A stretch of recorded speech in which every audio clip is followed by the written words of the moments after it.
আসসালামু আলাইকুম প্রিয় শিক্ষার্থীরা, জাগরিকের নতুন একটি ভিডিওতে তোমাদের স্বাগত। শিক্ষার্থীরা, তোমরা দেখতে পাচ্ছ তোমাদের সামনে আমি একটি নিউজ ওপেন করেছি। এখানে বলা হয়েছে শিক্ষকদের নিরাপত্তার দাবিতে শিক্ষা প্রতিষ্ঠান বন্ধ ঘোষণা। শিক্ষকদের নিরাপত্তার দাবি নিয়ে শিক্ষা প্রতিষ্ঠান বন্ধ ঘোষণা করেছে।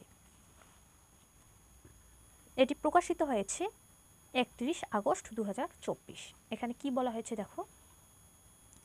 শিক্ষকদের নিরাপত্তা ও হেনস্থা বন্ধের দাবিতে উপজেলার মাধ্যমিক পর্যায়ের ৭৫টি শিক্ষা প্রতিষ্ঠান বন্ধ রাখার ঘোষণা দিয়েছে উপজেলা মাধ্যমিক শিক্ষক সমিতি। শনিবার অর্থাৎ ৩১ আগস্ট বিকেল ৪টায় নীলফামারীর কিশোরগঞ্জ উপজেলা মাধ্যমিক শিক্ষক সমিতির জরুরি সভা শেষে এ ঘোষণা দেওয়া হয়।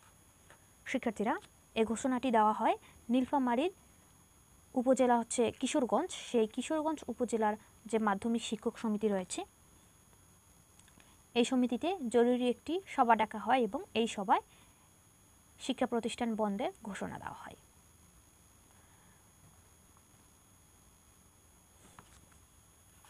কিশোরগঞ্জ বহুমুখী মডেল উচ্চ বিদ্যালয় অফিস কক্ষে বেলা ২টায় এ সভা শুরু হয়।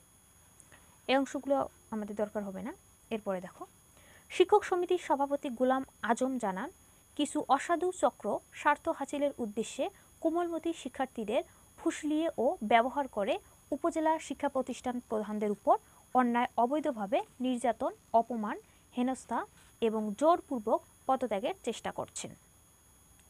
এর ফলে গত ২৭ আগস্ট আমরা মানববন্ধন, বিক্ষোভ ও স্মারকলিপি প্রদান করেও কোনো প্রতিকার না পেয়ে শিক্ষা প্রতিষ্ঠান বন্ধ রাখার সিদ্ধান্ত নিতে বাধ্য হয়েছি। উপজেলা নির্বাহী অফিসার মৌসুমী হক বলেন, এ ব্যাপারে অফিসিয়ালি কেউ আমাকে কিছু অবগত করেনি। শিক্ষার্থীরা, তোমরা সবাই অবগত আছো, বর্তমান সময় শিক্ষক পদত্যাগ করছেন, বাধ্য হচ্ছেন পদত্যাগ করতে, শিক্ষার্থীদের অপমান অত্যাচারের মুখে পড়ে। এই শিক্ষকদের এই অপমান, অত্যাচার, হেনস্থা এগুলো কমার জন্য বা বন্ধ করার জন্য শিক্ষা প্রতিষ্ঠান বন্ধ ঘোষণা করা হয়েছে। তবে বাংলাদেশের সকল শিক্ষা প্রতিষ্ঠান কিন্তু বন্ধ ঘোষণা করা হয়নি।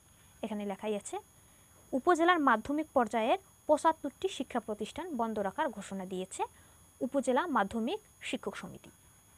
এটা কোন উপজেলার? এটা হচ্ছে নীলফামারী জেলার কিশোরগঞ্জ উপজেলার। এই কিশোরগঞ্জ উপজেলার ৭৫টি শিক্ষা প্রতিষ্ঠান বন্ধ থাকবে, তবে সারা দেশে শিক্ষা প্রতিষ্ঠান বন্ধ থাকবে না। তো শিক্ষার্থীরা, যদি এরপর এরকম অন্য কোনো জেলা বা উপজেলা বা অন্য কোনো শিক্ষা প্রতিষ্ঠান বন্ধের ঘোষণা আসে বা এরকম গুরুত্বপূর্ণ কোনো তথ্য আসে, তাহলে তথ্যটি প্রকাশ হওয়ার পরপরই আমরা এই চ্যানেলে ভিডিও আকারে আপলোড দেব। শিক্ষার্থীরা, গুরুত্বপূর্ণ এই ভিডিওগুলো পাওয়ার জন্য আমাদের এই জাগরিক ইউটিউব চ্যানেলটি এখনই সাবস্ক্রাইব করে সাথে থেকো।